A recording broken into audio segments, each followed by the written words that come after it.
Hello, I'm Senator Mitch McConnell. I'm grateful for this opportunity to share my thoughts with the members of the Kentucky-Ohio ESOP chapter and the attendees of the annual conference of ESOP Association, particularly those attending from my home state of Kentucky. Kentucky has a strong tradition of employee-owned companies through the ESOP model. There are over 100 Kentucky-based private ESOP companies and more than 24,000 employee owners of these companies who live in Kentucky. That does not include the Kentucky employees of two publicly traded companies, Yum Brands and Omnicare, which have an ESOP as part of their ownership structure. Examples of private ESOP companies in Kentucky range from Houchins, headquartered in Bowling Green, with over 17,000 employees, to the Thoroughbred Research Group located in Louisville with just 20 employees. I want to especially compliment the leadership of the chairman of Houchins, Jimmy Gibson, and the president, Spencer Coates. Spencer was the ESOP Association Outstanding Board of Governors member in 2010, and under his and Jimmy's watch, Houchins has led the way in funding the Employee Ownership Foundation. ESOP companies not only provide jobs and security for people in Kentucky's larger cities, but many of these employers are based in smaller towns and provide strong economic engines in their communities. These Kentucky companies provide badly needed jobs today, and they also provide retirement benefits for many citizens who otherwise may have found it very challenging to save money for retirement on their own. I've heard the stories of Kentucky ESOP retirees who, upon retirement, have experienced life-changing economic events.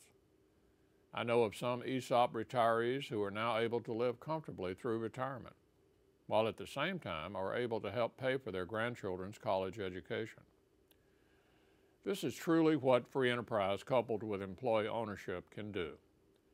Being pro-ESOP means being pro-free enterprise, pro-employee ownership, pro-job growth, and pro-American business. And as national surveys and research has shown, retirement savings through ESOPs are in most instances much more than what is provided by comparable non-employee owned companies on average, 2.5 times more.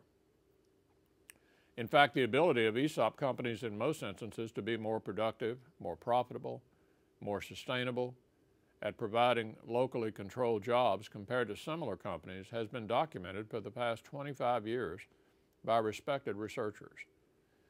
Many of us in Congress have received communications that the General Social Survey released in 2010 evidenced that employee stock-owned companies laid off employees at a rate of less than 3% during the recession of 2009, compared to conventionally owned companies which laid off employees during these difficult economic times at a rate of over 12%.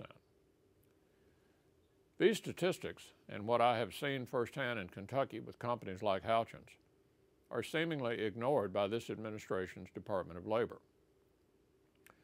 DOL has taken negative ESOP positions the past 3 years, as demonstrated by its proposal to make all appraisers of ESOP stock ERISA fiduciaries.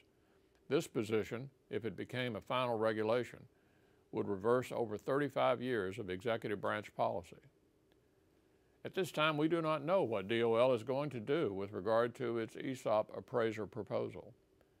But as the Senate Republican leader, I don't think we should wait to let DOL know how many of us in the Senate feel about it. That's why I have joined with Senator Kelly Ayotte of New Hampshire to sponsor S. 1232.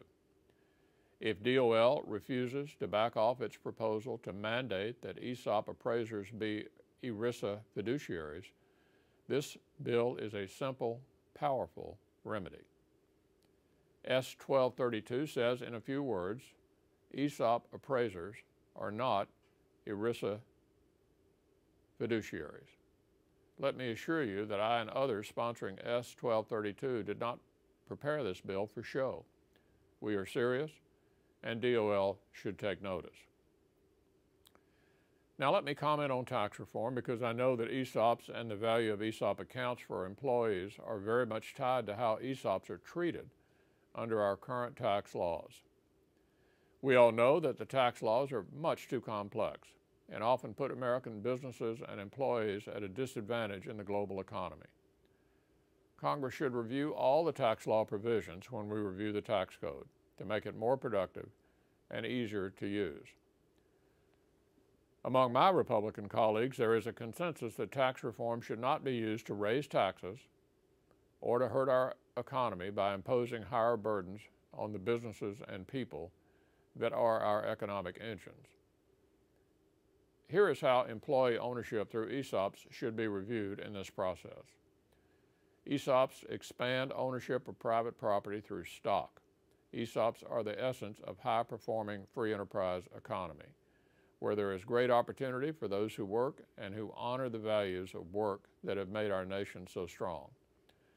In other words, ESOPs are not handouts from the government and do not create an aura of entitlements.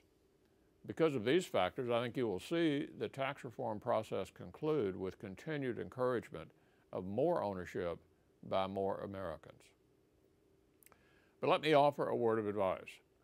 While the ESOP community has many friends in Congress on both sides of the aisle, do not necessarily assume that the research and national data will protect your interest in a tax reform process.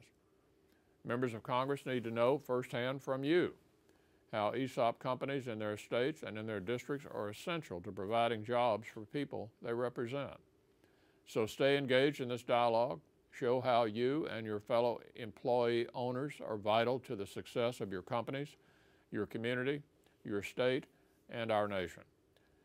I know national groups like ESOP Association, ESCA, NCEO, and other organizations interested in employee ownership, such as the Employee Ownership Foundation, will continue to help ensure that your voice is heard in our nation's capital. I want you to know that I certainly hear you. I stand with the ESOP Association in saying that employee ownership improves American competitiveness and productivity by giving everyone a stake. ESOPs are a catalyst for prosperity in our nation.